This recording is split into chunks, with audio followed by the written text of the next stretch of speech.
राम मंदिर का जो प्रतिष्ठा हुआ था वो हुआ था 2000 साल में। तो इस बार 2025 यानी रूपाली जयंती उद्यापन होगा, सिल्वर जुबली होगा, जिसका तो यहाँ पे डेट दिया गया है 15, 16, 17 और 18 जून। तो ये अच्छा लगा, आप लोग अगर आते हैं आप लोग को यहाँ पे बहुत ही अच्छा लगेगा।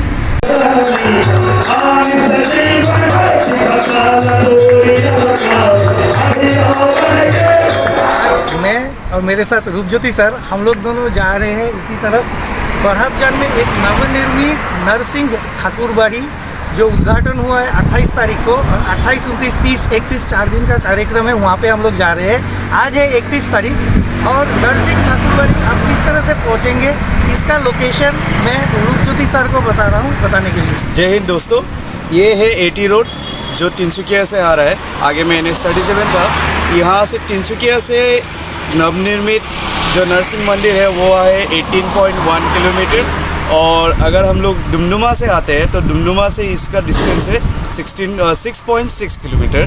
तो अभी हम लोग चल रहे हैं फिलहाल, उसके बाद वहाँ पे डिस्कस करेंगे।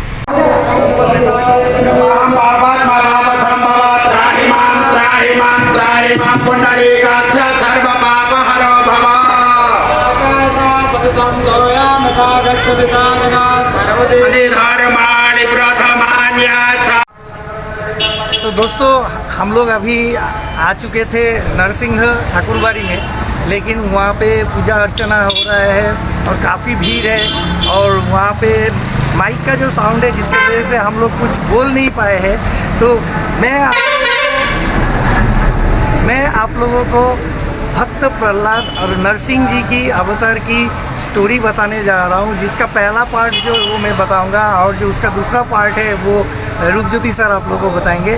तो हम लोग वहाँ से थोड़ा आगे चलकर आ गए हैं, यहाँ पे है काली मंदिर, तो हम लोग काली मंदिर में आ गए हैं। तो यहाँ पे मैं बताने जा रहा हूँ, भगवान विष्णु के वैकुंठ लोक में उनका द्वार रक्षक था जय और विजय।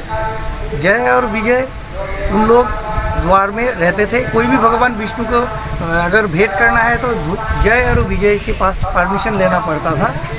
तो इस वजह से धीरे धीरे जय और विजय का अंदर में अहंकार आ गया।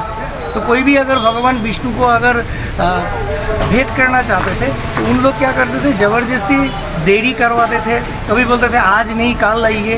तो इस तरह से परेशान करते थे, जो कि अहंकार उनका आ जाता था कि हम ही सब है। इस वजह से काफ़ी लोगों को परेशानी उठाना पड़ा। भगवान ब्रह्मा के मानस पुत्र के नाम था ऋषि सनक। ऋषि सनक और उनके 3 भाई, 4 भाई भगवान विष्णु को दर्शन करने के लिए आए, लेकिन जय और विजय ने उन लोगों को भी परमिशन नहीं दिया। बोला कि भगवान विष्णु रेस्ट कर रहे हैं।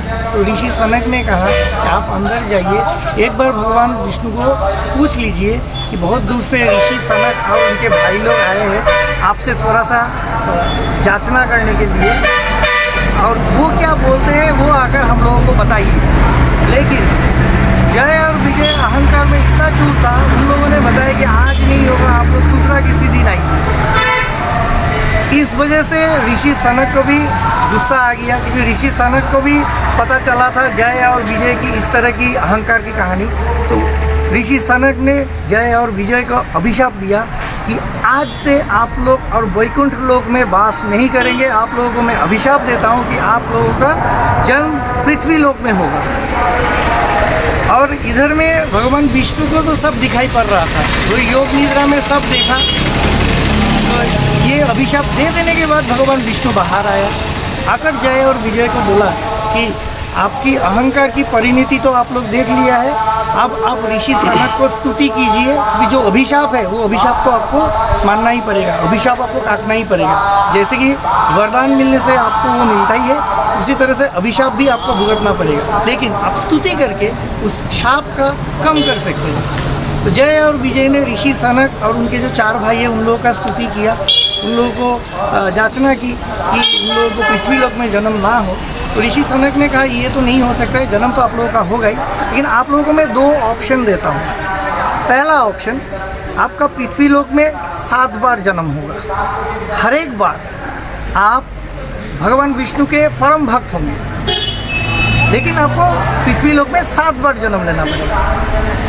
और दूसरा जो था वो है कि आप भगवान विष्णु के शत्रु रूप में 3 बार पृथ्वी लोक में जन्म ले सकते हैं, लेकिन आप लोग परम शत्रु होंगे भगवान विष्णु के।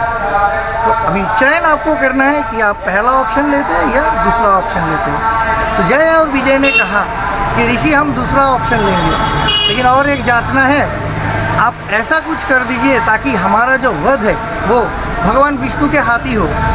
तो ऋषि सनक ने कहा तथास्तु। इसी के आधार पर हिरण्यक्ष और हिरण्यकशिपु का जन्म हुआ था, जो हमें मिलता है विष्णु पुराण में। विष्णु पुराण में कहा जाता है कि जब सत्ययुग का लगभग ख़त्म होने को आया था, उस टाइम में ऋषि कश्यप और उनके वाइफ के गर्भ में हिरण्यक्ष और हिरण्यकशिपु नाम का भयंकर दो दैत्य का जन्म हुआ था। और जो हिरण्यकशिपु है, हिरण्यकशिपु ब्रह्मा जी के आराधना करने लगे। आगे का कहानी युगज्योति सर आप लोगों को बताएंगे। इससे पहले मैं बता दूं कि ये है बड़हबजन काली मंदिर। बड़हबजन काली मंदिर का ये नया मंदिर है, और नया मंदिर का जो प्रतिष्ठा हुआ था वो हुआ था 2000 साल में। तो इस बार 2025 यानी रूपाली जयंती उद्यापन होगा, सिल्वर जुबली होगा, जिसका तो यहाँ पे डेट दिया गया है 15, 16, 17 और 18 जून। तो ये अच्छा लगा, आप लोग अगर आते हैं आप लोग को यहाँ पे बहुत ही अच्छा लगेगा। और हिरण्यकशिपु का और प्रहलाद का कहानी अभी युगज्योति सर आप लोगों को आगे में सुनाएंगे।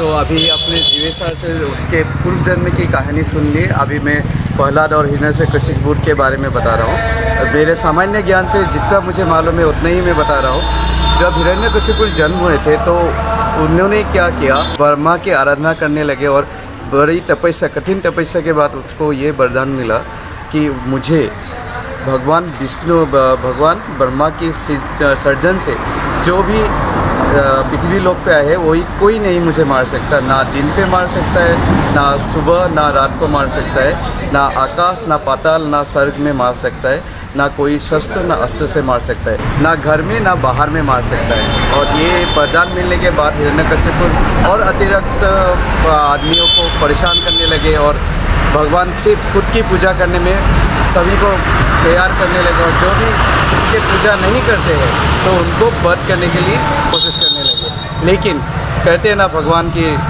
नया नया कर्म होता है, नया नया होता है। तो इसी वजह से उनके अर्धांगिनी के गर्भ में प्रहलाद का जन्म हुआ, और प्रहलाद उसके सबसे बड़े बेटे थे। 4 बेटे हुए थे और प्रहलाद का जन्म हुआ।